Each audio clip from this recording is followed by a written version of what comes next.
Alors voilà, je pense qu'il est important de parler de cette récolte 2014 où nous avons vécu quelque chose d'assez extraordinaire, à savoir que nous avons vu des chardonnays s'exprimer de très belle manière, où les vins sont complexes, avec une très belle aromatique, de jolies notes florales.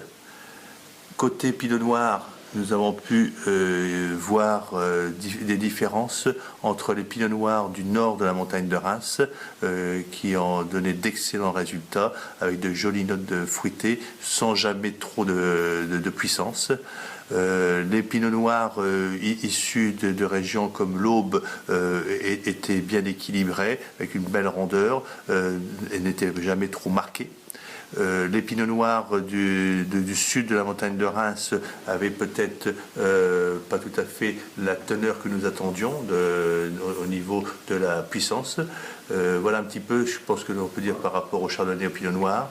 Côté des Pinot Meuniers, je dirais que c'est un cépage, encore une fois, qui ne donne aucune déception.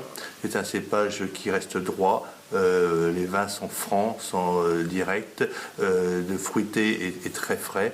Donc je pense que, encore une fois, les Pinot Meuniers ont respecté leur tradition d'un cépage tout à fait, je dirais, constant, tout à fait régulier en termes qualitatifs. Donc voilà un peu, je pense, ce qu'on peut dire sur les trois cépages traditionnels de la Champagne. Là, les assemblages, bien sûr, étaient importants et élaborés cette année, à partir des vins de la vendange 2014. Pour élaborer ces assemblages, je dirais que d'une manière générale, pour nous, notre maison de pommerie, c'était relativement facile parce que les vins étaient tout à fait dans le style de la maison. Donc on n'a pas eu à aller, si vous voulez, faire de recherche importante pour pouvoir arriver à retrouver l'équilibrage souhaité dans l'assemblage. Donc j'ai bien sûr travaillé avec les trois cépages pour l'assemblage traditionnel de Brut Royal, avec une proportion à peu près identique entre Chardonnay, Pinot Noir et Pinot Meunier.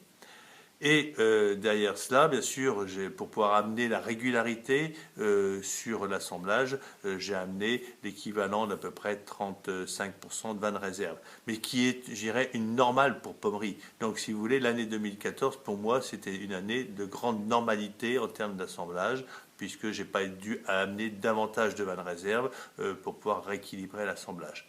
Donc, clairement, des assemblages relativement faciles, relativement aisés à élaborer à partir de cette vendange 2014 qui, pour moi, nous a donné d'excellentes choses et voire de très bonnes choses.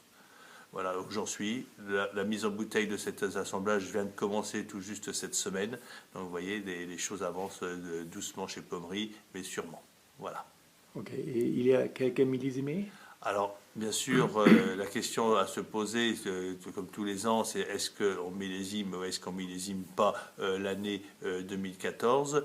Bien sûr, lorsque j'ai fait mes premières dégustations au mois de janvier, après la fermentation malolactique, j'ai dit, je pense qu'on a du potentiel, on a un vrai potentiel pour pouvoir millésimer.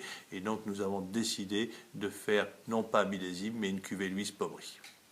Voilà, donc en 2014, nous avons élaboré une cuvée Louise Pommery 2014.